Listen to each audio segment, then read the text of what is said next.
बालन बांको कर सकीन जो जग बेरी। भगवान जिसकी रक्षा करते हैं उसको कोई नहीं मार सकता है, लेकिन 1000 हाथ वाला भगवान जिसको छोड़ देता है उसको कोई बचा नहीं सकता। जय हो। साधु नाम के सेठ ने भगवान को भुला दिया। अब परमात्मा की क्या लीला होती है, एक दिन व्यापार किया और आगे उसी रात को क्या घटना होती है।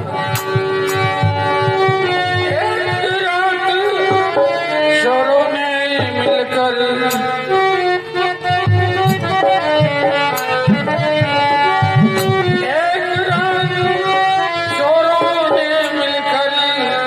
राजमहल में की थी चोरी। राजमहल में चोरी, राजमहल में चोरी। पीछे पुलिस लगी थी उनके, पीछे पुलिस लगी उनके। हाथ सुन पैरों की उनकी, हाथ सुन पैरों की, हाथ सुन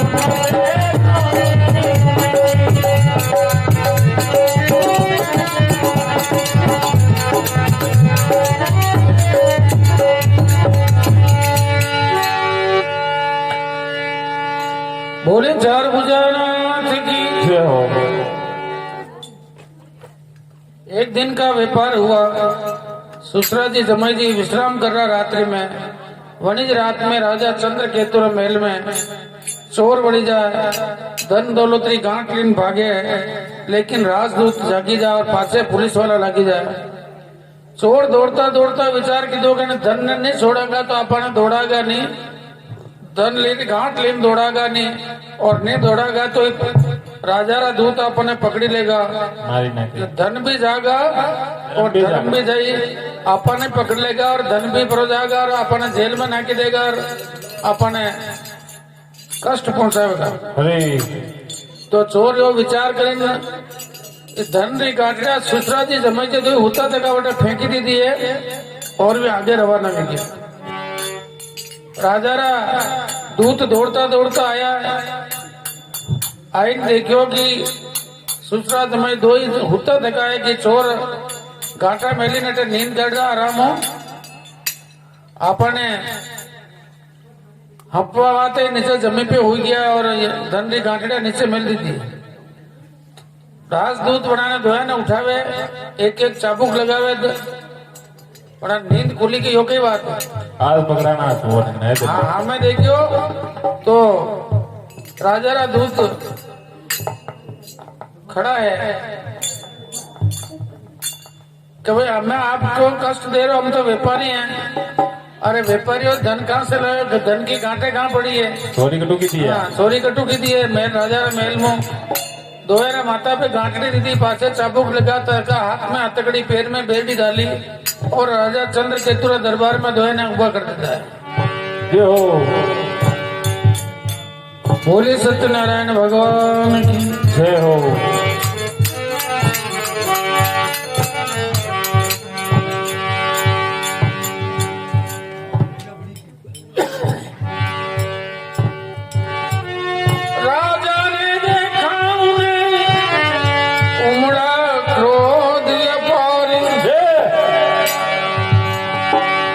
हरि माया प्रेरित हुए, न्याय ने किया है विचार।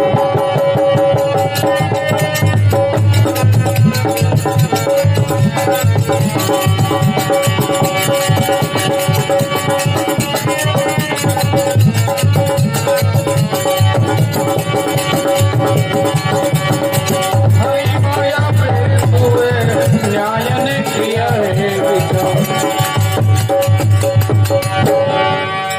बोली सत्यनारायण भगवान की जय हो।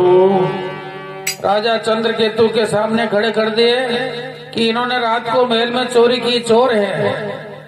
राजा ने उनकी बात एक नहीं सुनी, भगवान की माया से प्रेरित हुआ और तुरंत उन दोनों को जेल में बंद करा दिया।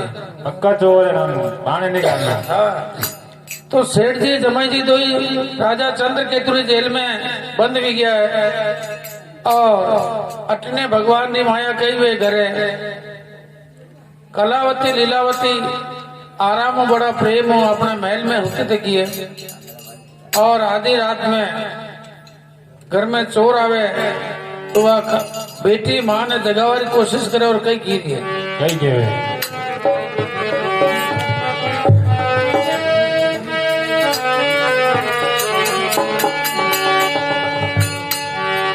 सुन माता हमारी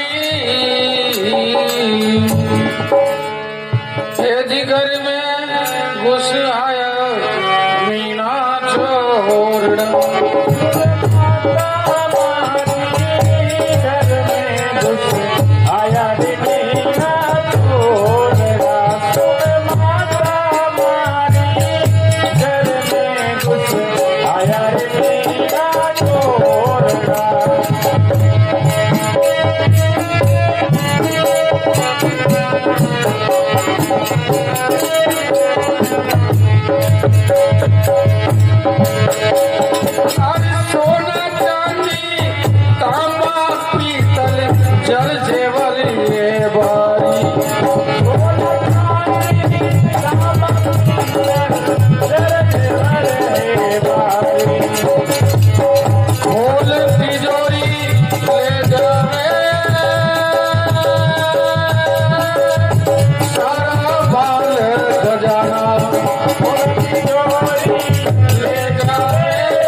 भोले चार बुझानाथ की बेटी माँ ने जगावे कि माँ नीचे आवाज वेरी कोई चोर बढ़ी गया अपना घर में भगवान ने माया जब माँ कीरी के चुपचाप हो जा नींद मती खराब कर अपना घर अतरो मजबूत बना देखो है अपना घर में चोर बढ़ी नहीं सके तो बेकार यूं दरपे मती घर में उंदरा दौड़ रहा आजकल उंदरा घना भी गया अपने खावर नोरे भी गयो में અને વાત દરપે મતી બર્તન ગુડકાવે ઘર રા ઉંદરા મત કર સોચ ફિકર ये बेटी चोर कटासू आवे उंदरा दौड़ी रहा घर में तो भगवान की माया पर माँ अपनी बेटी ने चुप कर दे भगवान सूर्य नारायण उदय वेद सुबह उतरी न महल नीचे इन देखे तो सब ताला टूटा देखा तिजोरिया टूटी देखी है धन माल खजाना धन दौलत और सब बर्तन वगैरह सारा चोर लीन पड़ गया फोटो लियो सेठ जी बोले लक्ष्मी नारायण भगवान की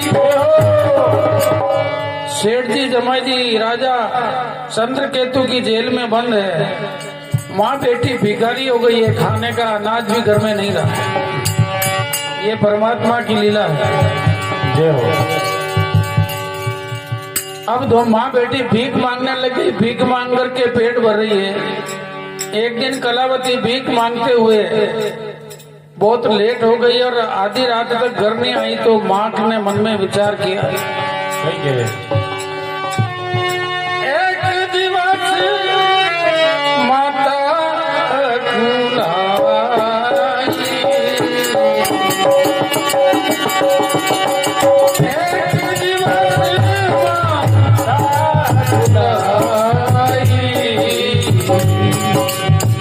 आधी रात तक कलानी आई,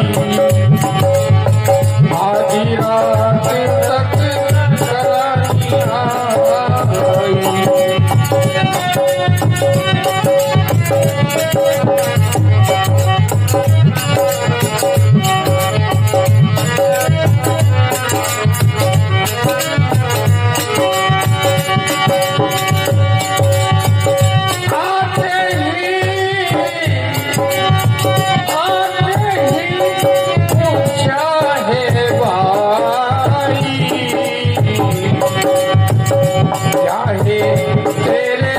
मन में आई, क्या है तेरे मन में आई,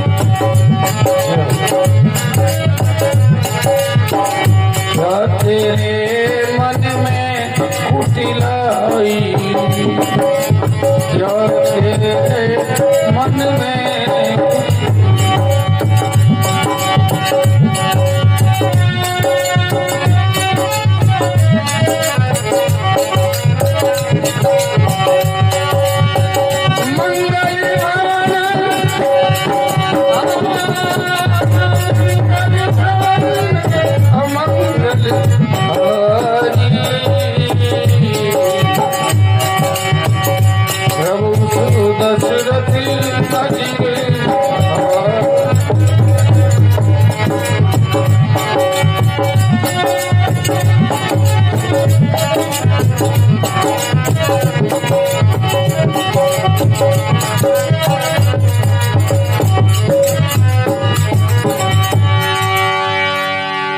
भोले सत्यनारायण भगवान जय हो। बेटी बड़ी होती है तो माता पिता को चिंता होती है, और फिर गरीबी होती है तो ज्यादा चिंता होती है कि गरीब की आवाज हर कोई उठा लेता है, गरीब की आवाज निकालते हुए देर नहीं लगती। रे माँ बड़ी चिंतित हो गई। बेटी जब रात की आधी रात लगभग 12 बजे घर आई तो माँ क्या फटकारने लगी सुन बेटी कलावती, मोड़ी गणी आई,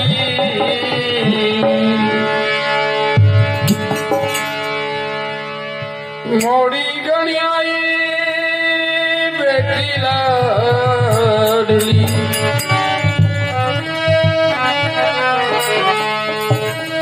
साची बात बताए बेटी थे कट्ठे बिताई रात,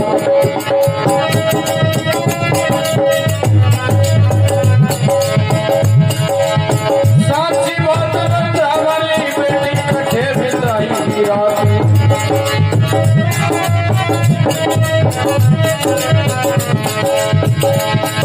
अरे निर्लज हुई बेटी, निर्लज हुई बेटी आधी रात में घर आई,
सुनती रहिए माता मेरी देरी हो गई समय भारी।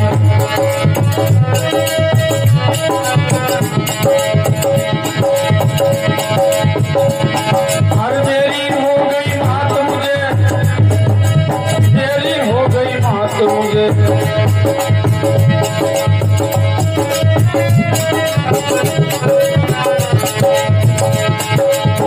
आज रे मोड़ी घड़ी आई बेटी लाडली।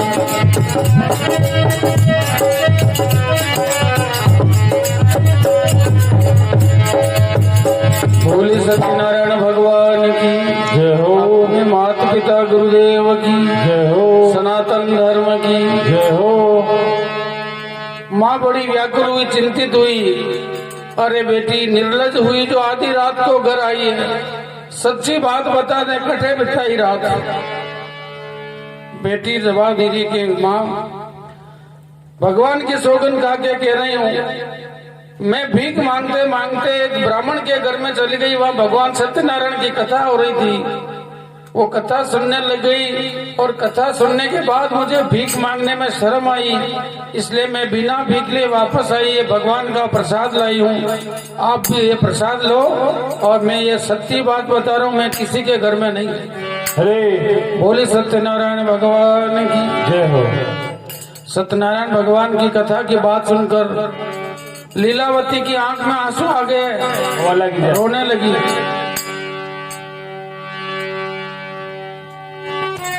सुन पुत्री के मुख से बहुत समय के बाद में सत्य कथा बोली हुई आ गई उसको याद।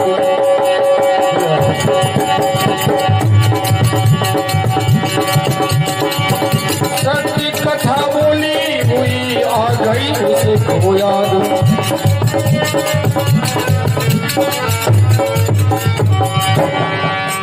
बोल चार बुझारात की जय हो। पुत्री ने कहा मैं भगवान सत्यनारायण की कथा सुन के आई। तो कथा का नाम सुनते ही माँ की आंखों से आंसू बहने लग गए। बेटी ने विचार किया माँ मेरे पे विश्वास नहीं करती। अरे माँ सत्य बोल रही हूँ, मैं कहीं नहीं गई, भगवान की कथा सुनी है, प्रसाद लेकर के आई। तो लीलावती ने कहा कि बेटी मैं तेरे ऊपर विश्वास कर रही हूँ, लेकिन जब तेरा जन्म नहीं हुआ तेरे पिता ने प्रतिज्ञा की थी कि मेरे घर में पुत्र छोड़ के पुत्री जन्म लेगी तो मैं भगवान सत्यनारायण की पूजा करूंगा और व्रत पूजन करूंगा। लेकिन आज दिन तक वो कथा पूरी नहीं हुई। हो सकता है भगवान के कोप के कारण हम भिखारी बन गए हैं, माँ बेटी भीख मांग रही हैं, और क्या पता तेरे पिता और जमाई पे क्या बीत रही होगी। तो ये सोचकर दोनों दुखी होती है।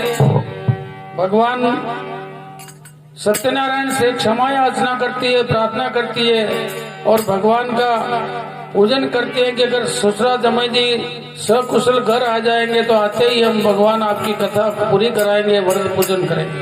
अरे इस प्रकार मन में प्रतिज्ञा लेकर के माँ बेटी भगवान सत्यदेव का पूजन आरंभ कर देती है। जय हो। इतनी देर में भगवान तो बड़े दयालु है, थोड़े से ही भक्ति से ही जब मन में ये किया, अभी तक पूजन पूरा किया नहीं है, तभी भगवान को दया आ गई।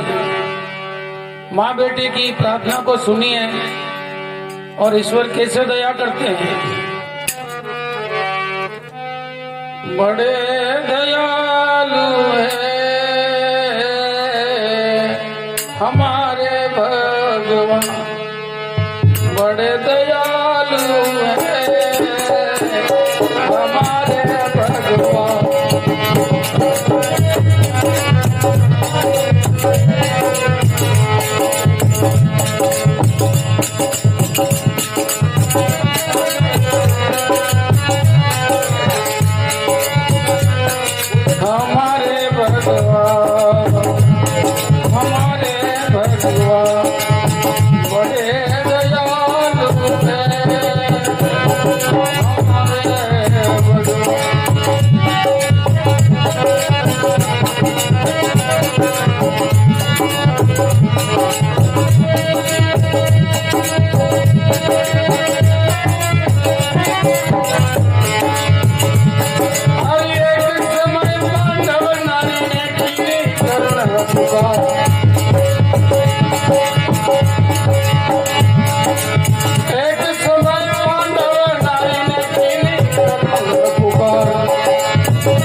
बढ़ायो है, सिर बढ़ायो है हमारे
मार मगर को गजतारा, मार मगर को गजतारा, बड़े दयालु हैं हमारे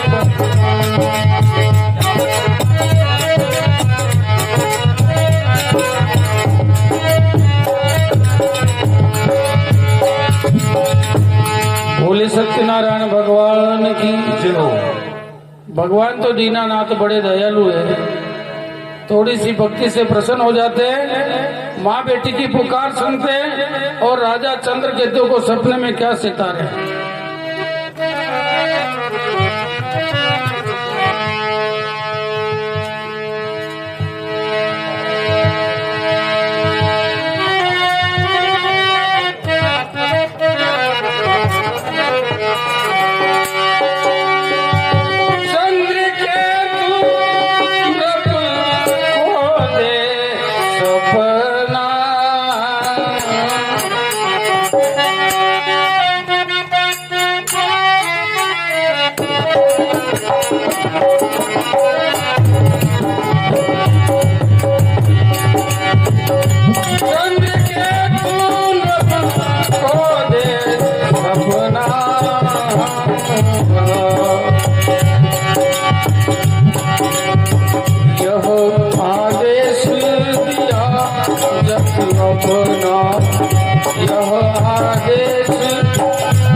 दे दो इनकी पूंजी सारी, दे दो इनकी पूंजी सारी,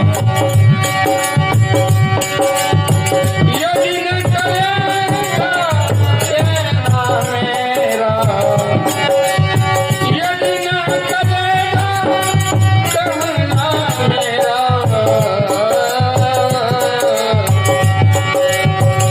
राजपाट सब नष्ट करूंगा, राजपाट सब नष्ट करूंगा।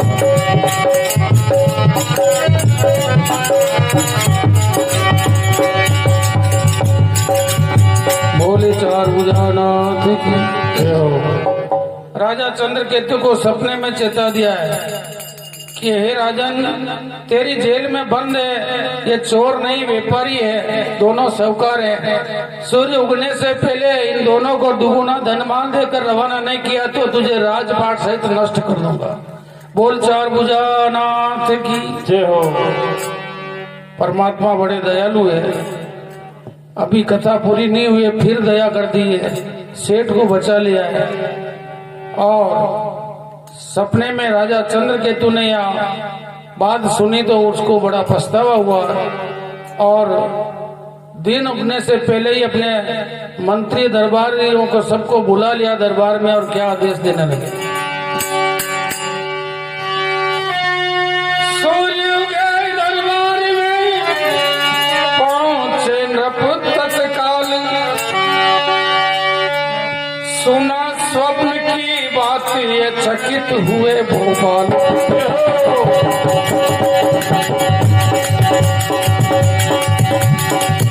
सुना स्वप्न की बात ये चकित हुए भोपाल।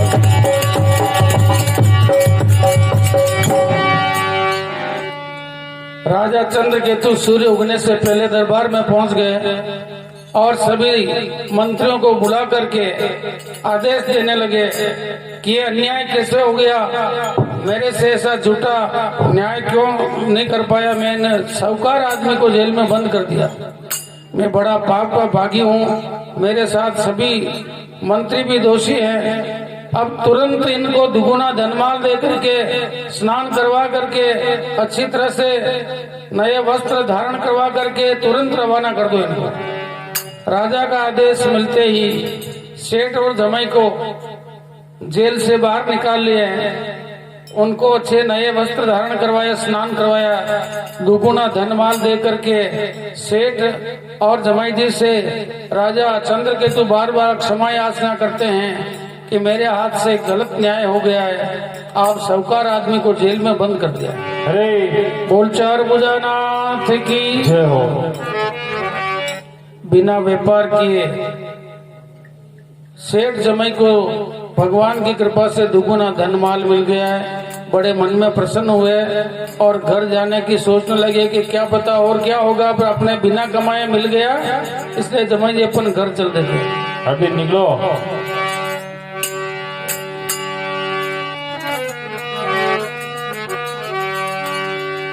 सेठानी की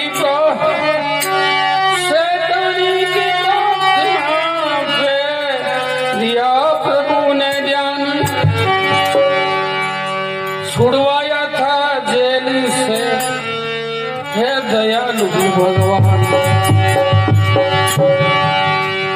अभी सेठ जमाई ने तो भगवान से प्रार्थना की नहीं, सेठानी की प्रार्थना से भगवान प्रसन्न हुए, भगवान ने उसकी प्रार्थना पे भी ध्यान दिया और दोनों ससुरा जमाई को जेल से छुड़वा दिया। भगवान कितना दयालु है।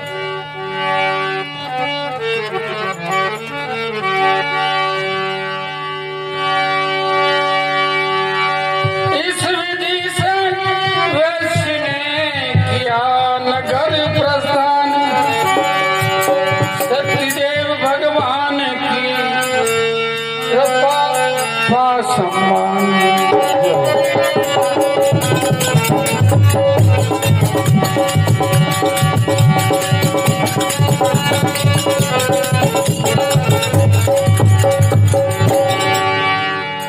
भगवान की कृपा से सेठ जमाई बिना कमाए धन दौलत लेकर के रवाना हो गए हैं। यहाँ स्कंद पुराण के अनुसार सत्यनारायण भगवान की कथा का तीसरा अध्याय संपूर्ण हुआ।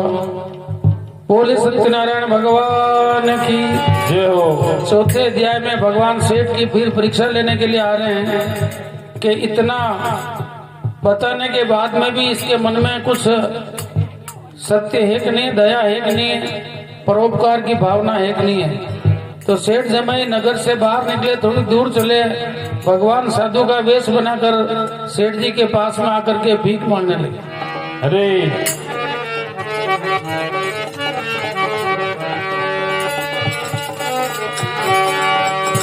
ओ भगत भर दे रे झोली,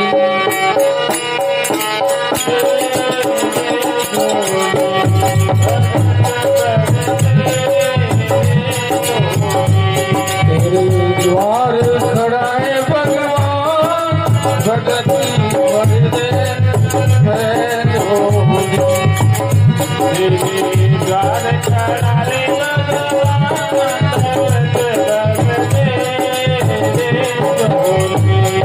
भगत भर दे रे झोली।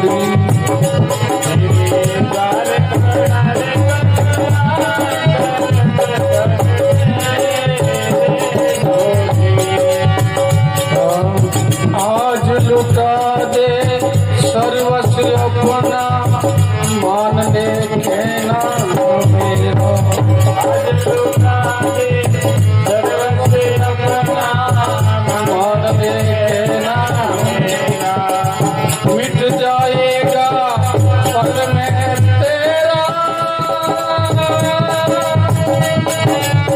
मिट जाएगा पल में तेरा जन्म जन्म का फेरा भगत भर दे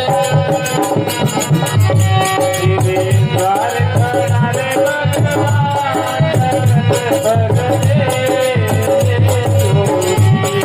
ओ भगत भर दे जो द्वार खड़ा रे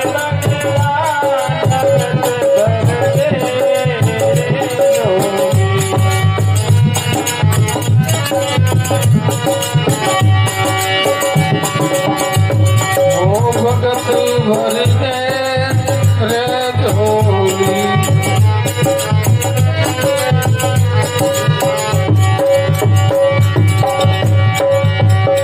बोली सत्यनारायण भगवान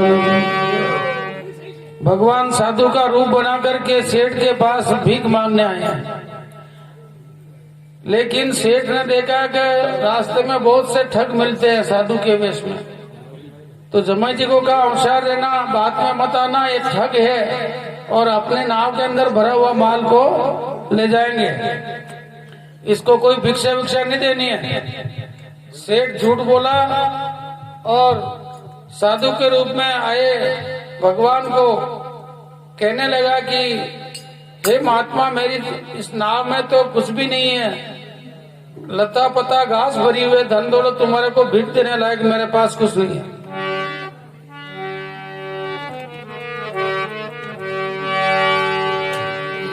सेठ फिर झूठ बोल गए दान देने के नाम से डर गया है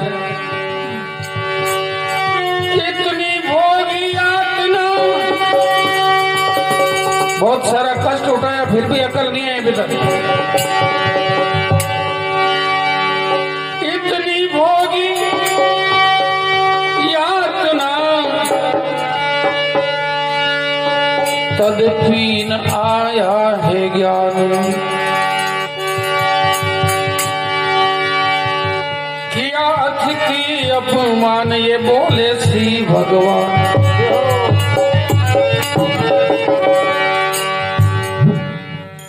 इतना कष्ट उठाया फिर भी उसको ज्ञान नहीं आया अतिथि का अपमान किया झूठ बोल करके उसने बड़ा बुरा काम किया अरे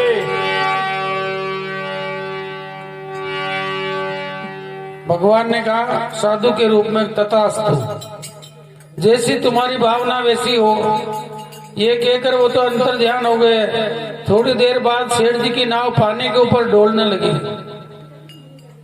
क्यों धन माल जो उसमें भरा हुआ था वो तो सब खत्म हो गया नाव में घास हो गई लत्ता पत्ता हो गया नाव को खोल के देखा तो उसमें घास भरी हुई अब सेठ चकराए गए रोने लगा है छाती कूटने लगे माथा पीटने लगा है तो सेठ जी को रोते हुए देखकर जमाई ने कहा कि ये झूठ बोलने का पाप हुआ है वो साधु के रूप में जो ब्राह्मण आया था वो कोई साधारण आदमी नहीं वो साक्षात कोई देवता या भगवान था आपने झूठ बोल करके उसके सामने अपराध किया है अब यहाँ रोने से कुछ होगा नहीं अगर वो महात्मा कहीं मिल जाए तो उनके पास में जाओ उन्हीं के पैर में गिरो प्रार्थना करो क्षमा मांगो माफी मांगो तो तुम्हारा काम हो जाए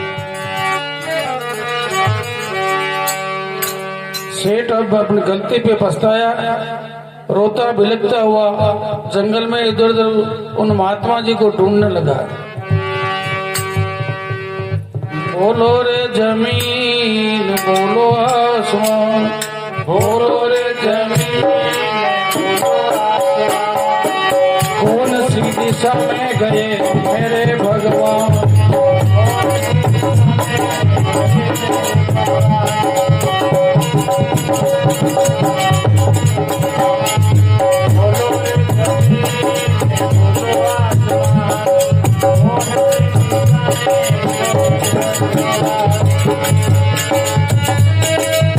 रोको रोको रास्ता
सेठ बड़ा पछताता हुआ, रोता पिटता, छाती कूटता हुआ जंगल में दौड़ने लगा। तो बहुत आगे जाने के बाद में एक वृक्ष के नीचे देखा कि वही महात्मा आंखें बंद करके समाधि में लीन बैठे हुए।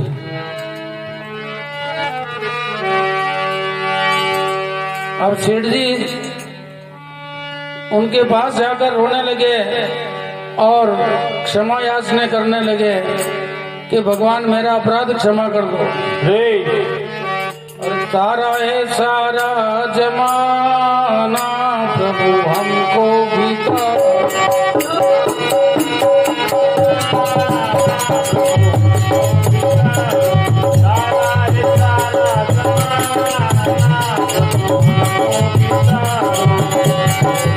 हमको भी तारो प्रभु, हमको भी तारो,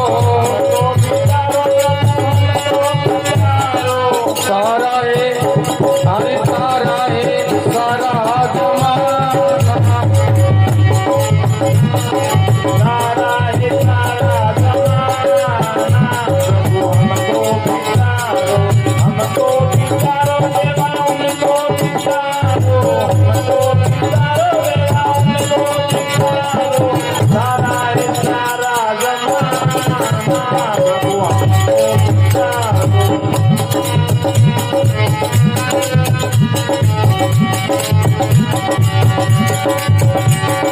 हमने सुना प्रभु सबरी को तारा, हमने सुना है प्रभु सबरी को तारा, सबरी को तारा प्रभु भीलन को तारा, सबरी को तारा प्रभु भीलन को तारा, हरि बेरों का लेके सहारा प्रभु हमको बितारो, बेरों का लेके सहारा हमको बितारो, तारा है सारा जमाना प्रभु हमको बितारो, सारा सारा जमाना प्रभु हमको भी तारा है सारा जमाना प्रभु हमको बितारो।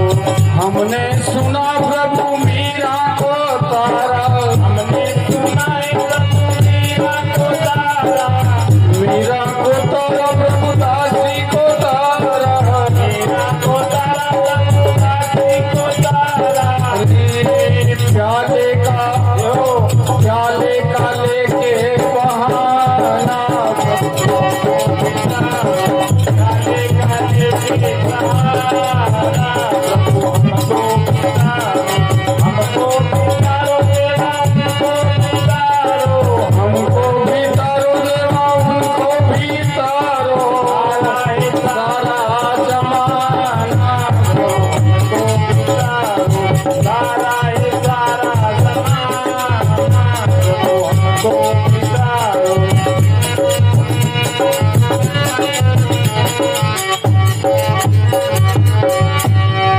बोली सत्यनारायण भगवान जय हो। भगवान से क्षमा याचना करने लगा है, प्रभु आपने बहुत सारे का उद्धार किया तो एक बार मेरा भी उद्धार करो, मैं पापी आपके शरण में आया हूँ।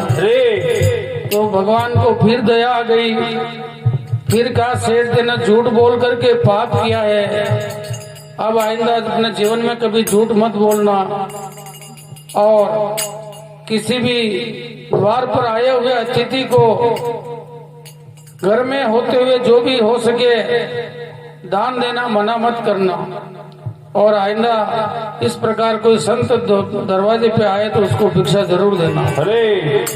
उसको माफ किया भगवान ने, वापस उसके नाम में धन दौलत भर गया। सेठ जमाई बड़े प्रसन्न हुए। सेठ भूल पे पछताने लगा कि झूठ बोलकर बड़ा भारी पाप किया, और फिर वो दोनों नगर के पास में आ जाते हैं।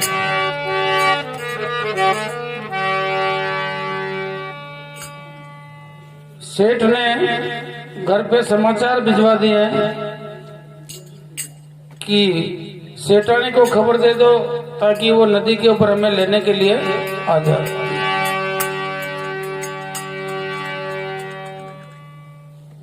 दूत जाकर के समाचार देता है कि जमाईराज और सेठ जी दोनों व्यापार करके आ गए हैं।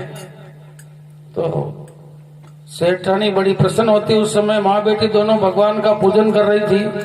तो माँ का पूजन पूरा हो गया तो माँ ने कहा, बेटी तेरे पिताजी आए, मिलने जा रहे हूँ, तू भी अपना भगवान की ये पूजा पूरी करके जल्दी आ जाना। बोले चार बुझाना जय हो। बेटी विचार की तो कि मेरी माँ इतनी वृद्ध है, वो मेरे पिताजी से मिलने के लिए 1 मिनट भी नहीं रुकी मेरे लिए और फटाफट चली गई है। तो मेरे पति तो अभी शादी करके ही गए नए नए, तो मैं भी भगवान का पूजन वापस बाद में आकर के कर लूंगी। मैं भी तो अपने पति को मिलने के लिए माँ के साथ में जाऊंगी। ऐसा विचार करके भगवान का पूजन अधूरा छोड़ करके माँ के पीछे पीछे वो कलावती भी अपने पति से मिलने के लिए नदी के ऊपर चली गई। भगवान का पूजन अधूरा हुआ। ईश्वर ने फिर कोप किया। क्या लीला होती है नदी में। अरे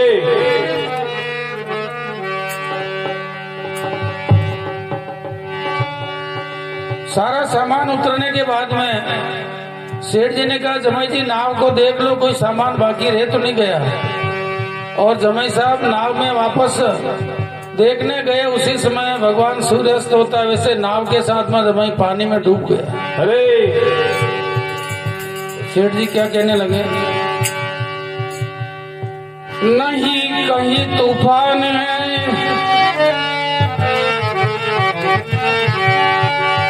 नहीं कहीं तूफान है, फिर क्यों डूबी है नाव। आकाश में न बादल है, न बिजली है, न कोई तूफान चल। नहीं कहीं तूफान है तो फिर क्यों डूबी है नाव। हाय हाय ये क्या हुआ, हाय हाय ये क्या हुआ, है कुछ पाप प्रभाव। जय हो। पति को डूबा हुआ देख करके कलावती छाती पीट कर रोने लगी। अरे रोवे कलावती, कहाँ मेरा पति, रोवे कलावती,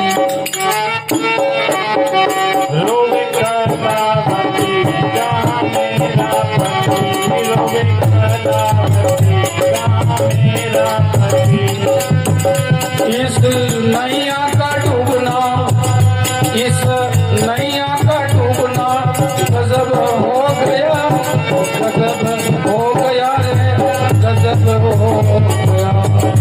रोवे कलावती, कहाँ मेरा पति, रोवे कलावती, कहाँ मेरा पति। इस दुनिया का डूबना गजब हो गया, गजब हो गया, गजब हो गया।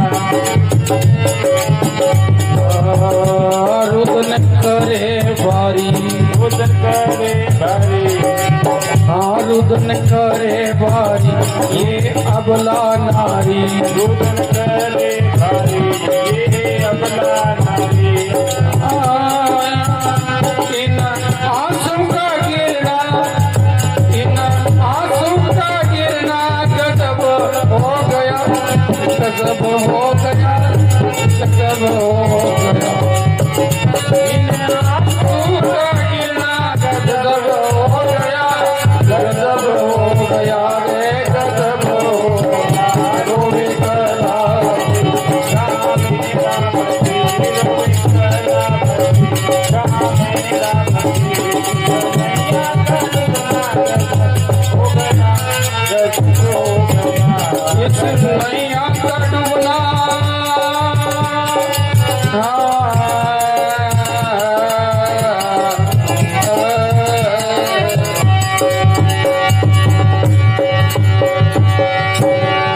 भोले सत्यनारायण भगवान की भारी विलाप करती हुई भारी रुदन करने लगी।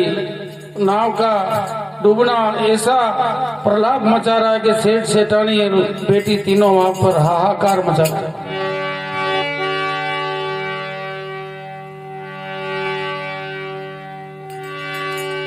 तो नहीं तार बिन बीना बजती, बिन पहिए का रथ बेकार। नहीं तार बिन बीना बजती और बिन पहिए का रथ बेकार। पति बिना नहीं जीना सती को, पति बिना नहीं जीना सती का तो दुख देता संसार। जो अरे विनती सुनो हरि, विनती सुनो हरि, यह करुणा भरी। विनती सुनो हरि, यह करुणा भरी। हाँ विनती सुनो हरि, यह करुणा। अब जीवन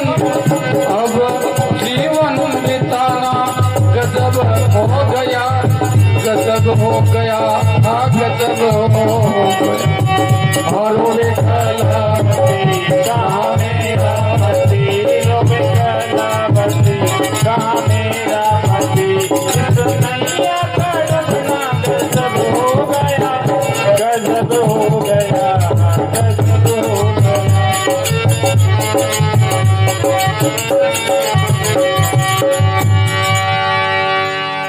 भोली चार बुझाना की जय हो। कलावती को रोती छाती फिरती देख करके माँ भी अकुला गई, पिता भी बेचैन हो गया। अब माँ व्याकुल होकर के आर्तनाद करने लगी, अंतर मन से भगवान को पुकारने लगी और क्या कहने लगी।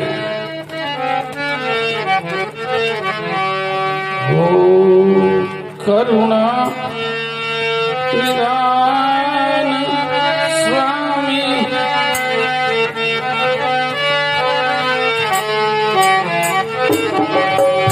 ओ करुणा निधान स्वामी, मारी लाज रखो दीवारी।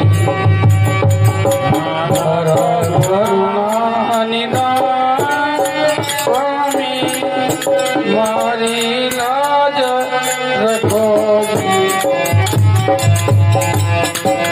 मारा करुणा निधान स्वामी, मारी लाज रखो गिरधारी। मारा करुणा निधान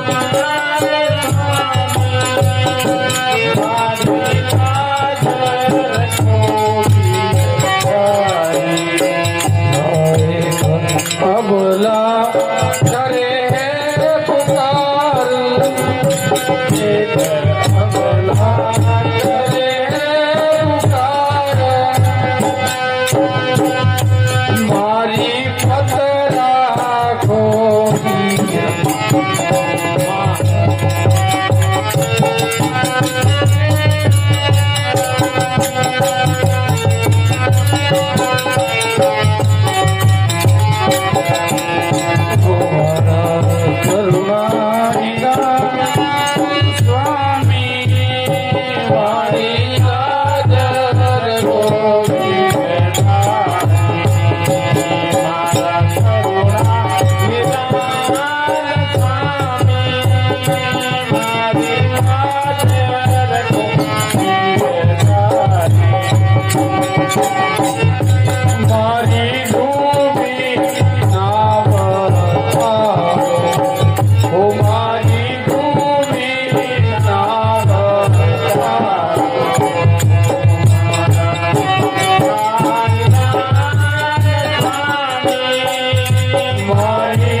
सत्यनारायण भगवान जय हो।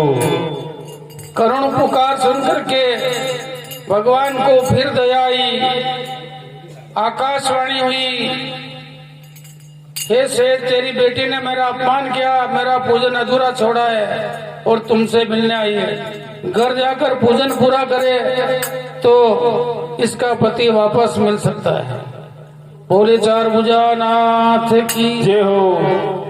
बेटी ने बड़ी शर्म आई, अपने कार्य पे पछताई, दौड़ करके घर आई है। वापस भगवान सत्यनारायण की पूजा की, क्षमा याचना आई मांगी है, भगवान से माफी मांग करके वापस नदी पे आई तो नाव सहित, जैसे भगवान सूर्य उदय होते हैं वैसे नदी से जमाई जी नाव सहित बाहर निकल आए। बोले सत्यनारायण भगवान की जय हो।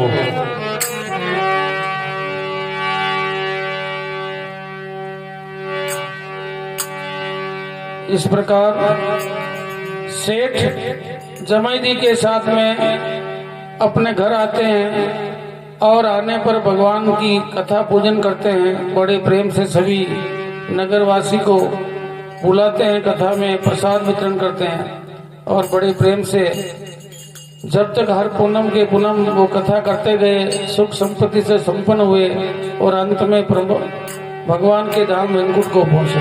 बोले चार भुजानाथ जय हो। या चौथा अध्याय संपूर्ण होता है।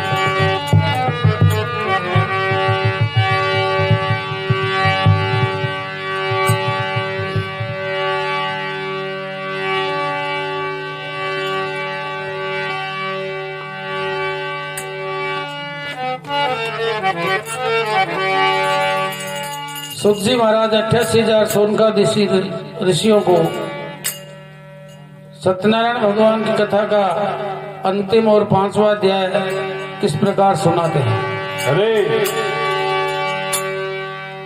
सुत मुनि बोले सुनो ऋषियों, अब कथा नहीं मैं सुनाता हूँ। एक राजा थे त्वंग ध्वज, उनका वृतांत सुनाता।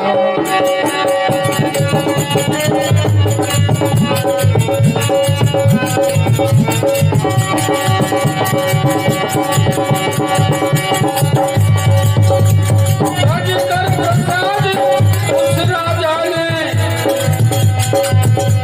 कष्ट अनेकों पाए थे।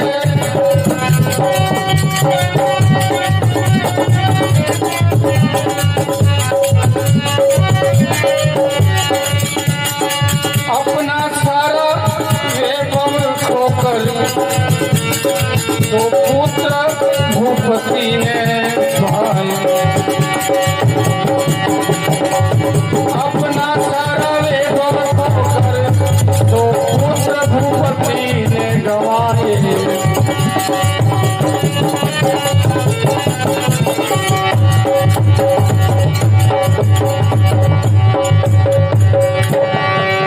बोले सत्यनारायण भगवान की जय हो। सुत जी महाराज बोले ऋषियों,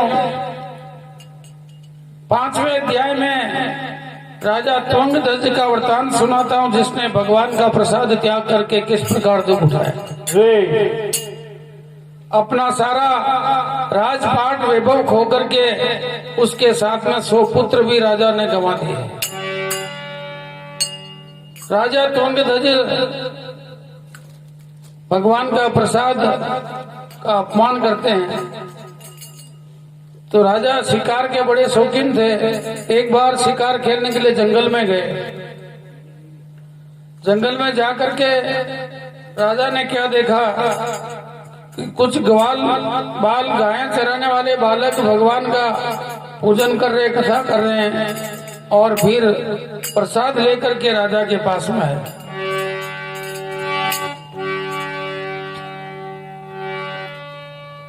राजा ने विचार किया कि बालक गायें चराने वाले नीच जाति के, इनके हाथ का प्रसाद लूंगा तो मेरा अपना धर्म नष्ट हो जाएगा। बड़े और क्या सोचने लगा मन में, कुछ राजा का, कुछ बल का, कुछ धन का भी अभिमान हुआ, कुछ धन का भी अभिमान हुआ, अभिमान के वश में राजा ने नहीं प्रसाद प्रभु का पाया था।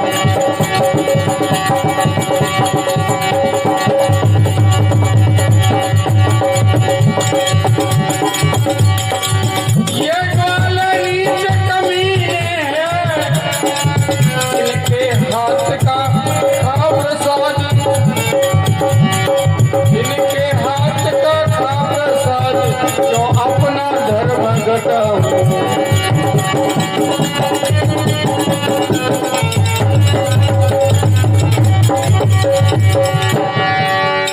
बोले सत्यनारायण भगवान की जय हो। राजा विचार के तो ग्वाल नीच जाती रहे और अनारा हाथ रो प्रसाद लूंगा तुम्हारो धर्म घटेगा, तो प्रसाद का अपमान किया राजा ने, बालकों के हाथ से प्रसाद नहीं लिया। घर आते हैं राजा तो सारा राजपाट नष्ट है और 100 पुत्र थे सभी मरे हुए पड़े। ये हालत देखकर राजा बेहोश होकर जमीन पे गिर गए। फिर आकाशवाणी भगवान ने फिर दया की कि राजन, मेरे प्रसाद का अपमान किया, अगर तू जंगल में जाकर उन बालकों के हाथ से वापस प्रसाद ले तो तेरा सब कुछ राजपाट और तेरे पुत्र वापस प्राप्त हो जाएंगे। अरे राजा को बड़ी शर्म आई कि मैंने भगवान के प्रसाद का अपमान किया। वापस जंगल में आया, सभी ग्वाल बाल को इकट्ठे कर रहे। महिपति फिर जंगल में आया,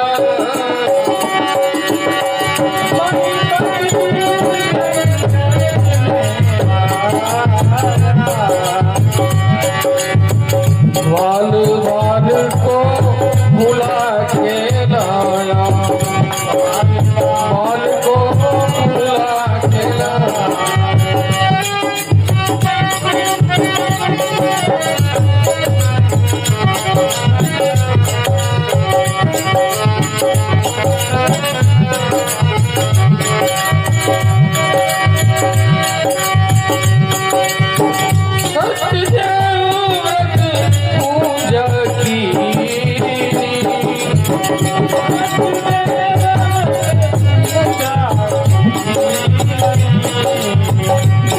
प्रसाद फिर घर को आया, ये प्रसाद फिर घर को आया।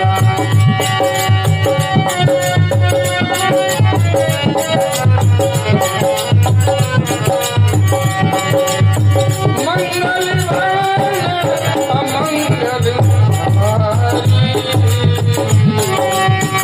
द्रवं सुदशरथ अजिर बिहारी।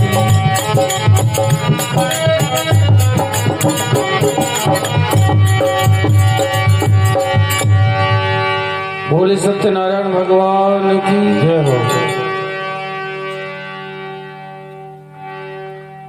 भगवान सत्यनारायण का अपमान करने से राजा को कठोर कष्ट उठाना पड़ा और फिर वापस जंगल में जाकर उन बच्चों को एक एक को बुला के लाना पड़ा और भगवान की कथा पूजा करवा के प्रसाद लेकर फिर घर आया तो सभी प्रकार के सुख वापस राजा को प्राप्त हुए, 100 पुत्र जीवित मिले।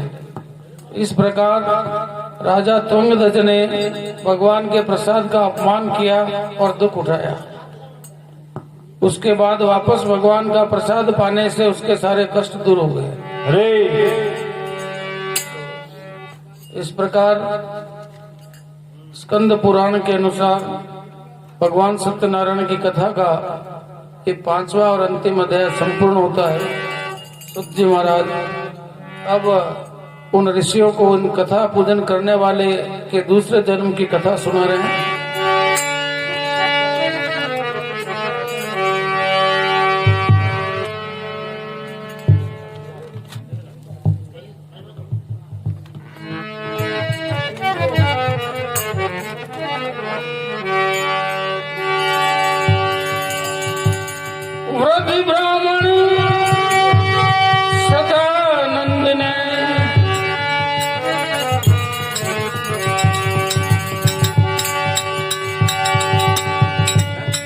जन्म दूसरा पाया है।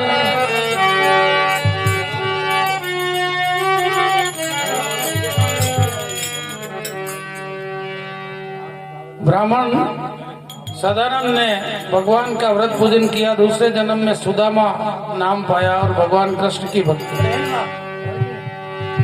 उल्कामुख राजा ने दूसरे जन्म में राजा मोरध्वज का जन्म प्राप्त किया, अपने हाथ से पुत्र को चीरकर भगवान से प्रेम लगाया। इसी प्रकार साधु नामक वैश्य ने भगवान सत्यदेव का पूजन किया, उसने भी दूसरे जन्म में स्वयंभू मनु का शरीर पाया। इस प्रकार राजा त्वंगध्वज ने भी स्वयंभू मनु का शरीर पाकर के अपना धर्म सफल बनाया। जिस जिसने भगवान का व्रत पूजन किया उसको दूसरे जन्म में भी ईश्वर की भक्ति का फल मिला और अंत में भगवान के पावन धाम को प्राप्त हुए। बोल चार भुजानाथ की जय हो।